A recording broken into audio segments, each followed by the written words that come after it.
Welcome to the Explainer. Okay, today we are practically tearing up the floorboards to look at the fascinating, totally unseen plumbing of our digital communications.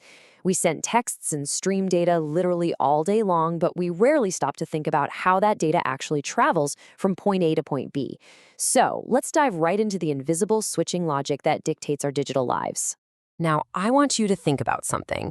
Have you ever noticed that a dropped voice call just cuts out entirely, but a poorly loaded web page kind of just brings the text in pieces, maybe it's out of order, or it just takes a little longer to finish? Well, this happens because our mobile networks fundamentally treat these two types of information completely differently. They use two totally different philosophies of data transmissions. And honestly, understanding this divide unlocks the whole architecture of global telecommunications. Here's our roadmap for today. We're going to look at the telecom divide, break down circuit switching, and explore the packet switching revolution. After that, we'll see how this impacts routing and billing, and finally, tie it all into the GSM evolution. All right, Chapter 1, the telecom divide. So looking at our source material, the engineering architecture outlines three primary methods for transferring data. We've got circuit switching, message switching, and packet switching. But for our purposes today, and really for the vast majority of modern telecom history, the real battle, the great divide, is between two massive heavyweights: circuit switching and packet switching. Message switching is definitely out there, but the core foundation of our mobile data and voice systems, that relies on the stark contrast between circuits and packets. Which brings us to Chapter 2, Circuit Switching Explains. Okay, so think of a circuit switched network kind of like a train track. Before any data, or in this case, a voice, can even begin to transmit, the network must physically and logically connect several points between the caller and the receiver. It has to build a dedicated path. It offers a full, locked-in channel connection, regardless of whatever other traffic is going on around it. It's a dedicated pathway built just for that specific conversation. Because you have that dedicated track, circuit switching behaves exactly like a traditional telephone connection. Your connection speed, it is locked in. There's no sharing the lane, no traffic jams. And this brilliantly illustrates why it is the absolute best method for real-time applications, like a live voice call. When you speak, the other person hears you immediately, right? There's no lag, no weird pieces of your sentence arriving out of order. It just works. But here's the catch, and it's a big one. Circuit switching is incredibly rigid. Both the source and the destination must absolutely have the exact same protocol, no exceptions. On top of that, if the destination or the connection points are busy at the exact same time you try to connect, the connection simply fails. You just get a busy signal.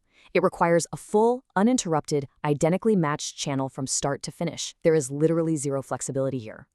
And that rigidity is exactly why networks needed to evolve to handle things like email, the internet, and multimedia.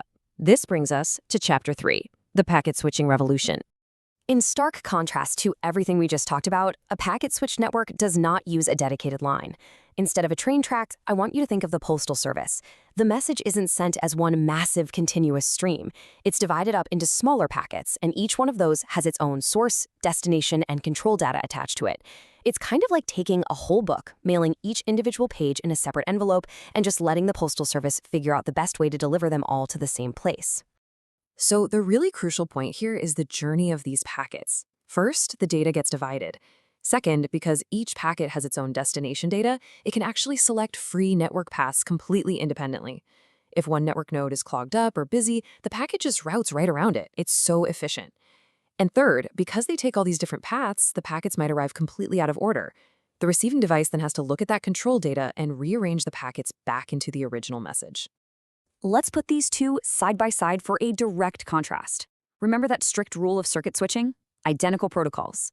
But with packet switching, it is not important for both the source and destination to be connected at the exact same time. And get this, they might not even need the exact same protocol. Plus, error handling is completely different. In circuit switching, if a major error happens, boom, the connection might drop entirely. But in packet switching, because those packets are so incredibly small, it's actually super easy to just retransmit a single missing packet rather than dropping the whole connection. Now, this flexibility means packet switching is incredibly fast and offers the absolute best bandwidth usage. Smaller packets mean they tie up network paths for far less time, and the setup time is almost non-existent. But there's a massive trade-off. Because you're basically tossing data into this chaotic web of independent paths, the user cannot control the reception time. Because of that, according to the network engineering principles in our sources, traditional packet switching just cannot be used for real-time applications. If you tried to have a voice call over pure, unoptimized packet switching, it would be a jumbled, delayed mess.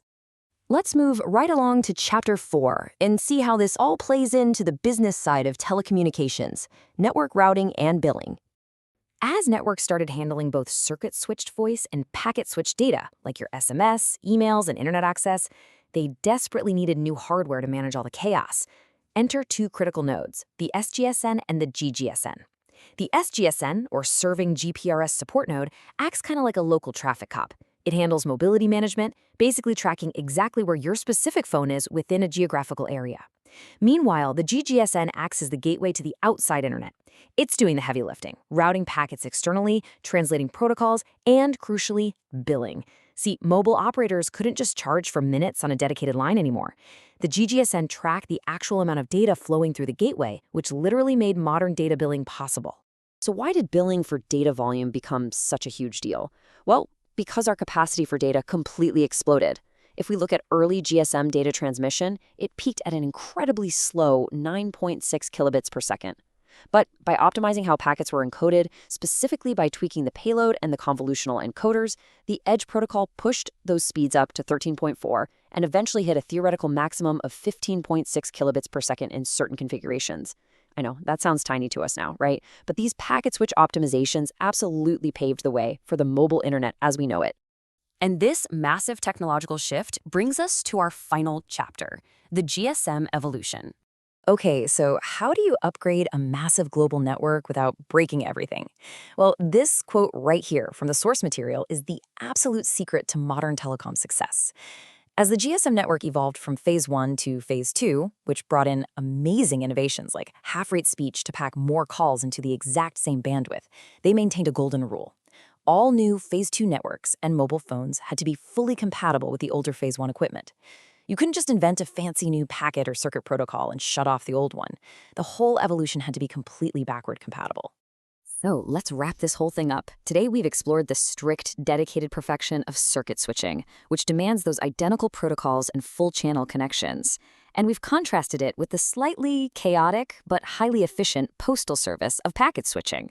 Packet switching maximizes our bandwidth and makes retransmission easy, even if it sacrifices that real-time control. But together, managed by these complex nodes that track both your local position and those global gateways, these two methods form the invisible switching logic that allows you to simultaneously talk on the phone and download a web page. And that brings us to the end of our explainer. But before we go, I want to leave you with this thought. We have gone from dedicated train tracks to a chaotic postal system of packets just to keep up with mobile data. But as our demands for data continue to explode into the terabytes, how will the underlying plumbing of our networks have to evolve next to keep us all connected? Keep learning, and I'll see you in the next explainer.